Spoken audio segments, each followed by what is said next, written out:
Taste the Daily. Kallakurichi மாவட்டம் திருக்கோவிலூர் அரசு மருத்துவமனையில் அவசர சிகிச்சை பிரிவில் பெண் செவிலியர்கள் இல்லாததால் நோயாளிகள் அவதியடைந்துள்ளனர். அவசர சிகிச்சை பிரிவில் பெண் செவிலியர் இல்லாததால் ஆண் செவிலியரே பெண் நோயாளிகளுக்கு ஊசி போடும் நிலை உள்ளது. இதுகுறித்து அங்கு வந்த பெண் நோயாளியின் கணவர் கேட்டபோது பெண் செவிலியர் இல்லை என்று அலட்சியமாக பதிலளித்தார். இது பெண் நோயாளிகள் மத்தியில் அதிருப்தியை ஏற்படுத்தியுள்ளது. நாளுக்கு நாள் அரசு மருத்துவமனையின் அவலம் அதிகரிக்கும் நிலையில் சுகாதாரத்துறை அமைச்சர் என்ன செய்து கொண்டிருக்கிறார் என மக்கள் கேள்வி எழுப்புகின்றனர். தாம்பரம் மாநகராட்சி பகுதியில் கழிவுநீரை மழைநீர் வடிகாலில் விடுவதால் ஏரி நீர் மாசடைவதாக பொதுமக்கள் குற்றம் சாட்டியுள்ளனர். செம்பாக்கம் 38வது வார்டில் பாதாள சாக்கடை அடைப்பை ராட்சத மோட்டார் மூலம் கழிவுநீர் அருகில் உள்ள மழைநீர் வடிகாலில் விடப்படுகிறது. சென்னையின் குடிநீர் ஆதாரமாக விளங்கும் செம்பாக்கம் ஏரி மாசடைவதாகவும் குடிநீர் ஆதாரம் கேள்விக்குறியாகும் நிலையில் விடியா மாடல் மாநகராட்சி நிர்வாகம் கண்டுகொள்வதில்லை என பொதுமக்கள் வேதனை தெரிவித்தனர். கிருஷ்ணகிரி மாவட்டம் கெலமங்கலம் அருகே எருதுவிடும் விழாவிற்கு காலை வாங்கி தராததால் சிறுவன் தூக்கிட்டு தற்கொலை செய்து கொண்ட சம்பவம் அப்பகுதியில் சோகத்தை ஏற்படுத்தியுள்ளது. ஏனுசோனை துளசி நகரைச் சேர்ந்தவர் மகேந்திரன் என்பவரின் மகன் பெருமாள் எருதுவிடும் திருவிழாவில் பங்கேற்க காலை வாங்கி தர கேட்டுள்ளார். காலை வாங்கி தராததால் மனமுடைந்த பெருமாள் தூக்கிட்டு தற்கொலை செய்து கொண்டார். சம்பவம் குறித்து கெலமங்கலம் போலீசார் வழக்கு பதிந்து விசாரித்து வருகின்றனர். பழனி தண்டாயுதபாணி சுவாமி கோவில் நிர்வாகம் நகராட்சிக்கு ஒத்துழைப்பதில்லை என்று திமுக நகராட்சி தலைவர் மகேஸ்வரி புலம்பியதால் பரபரப்பு ஏற்பட்டுள்ளது. பழனி காவல் நிலைய சிசிடிவி கேமரா கண்காணிப்பு அறை திறப்பு விழா நடைபெற்றது.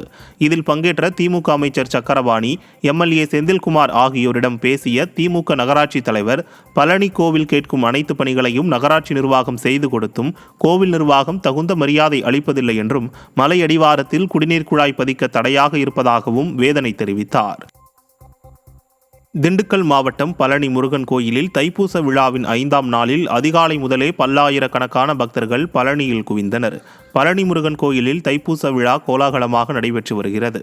அதிக அளவில் பக்தர்களின் வருகையால் ரோப்கார், விஞ்ச் நிலையங்களில் பக்தர்கள் 4 மணி நேரமாக காத்திருந்து சென்றனர்.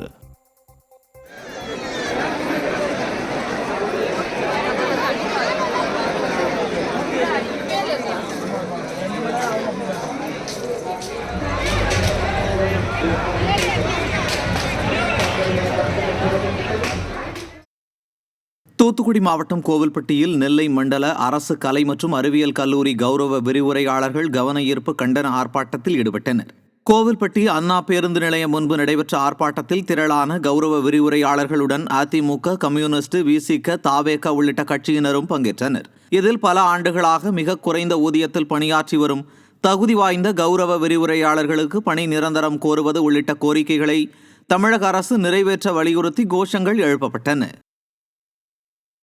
கடலூர் மாவட்டம் விருத்தாச்சலம் அருகே அரசு பள்ளியில் இருவேறு பிரிவு மாணவர்களிடையே ஏற்பட்ட மோதலில் 3 பேர் வன்கொடுமை சட்டத்தின் கீழ் சிக்கினர்.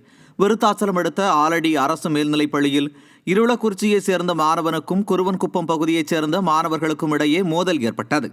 இந்நிலையில் இருளக்குறிச்சியைச் சேர்ந்த மாணவனையும் அவரது சகோதரர்களையும் மற்றொரு தரப்பினர் வீடு புகுந்து சரமாரியாக தாக்கியுள்ளனர். சமூக நீதி என வெற்று விளம்பரம் செய்யும் ஸ்டாலின் ஆட்சியில் மாணவர்களிடையே சாதி ரீதியாக தாக்கிக் கொள்ளும் சம்பவங்கள் அதிகரித்துள்ளதாக பொதுமக்கள் குற்றம் சாட்டுகின்றனர்.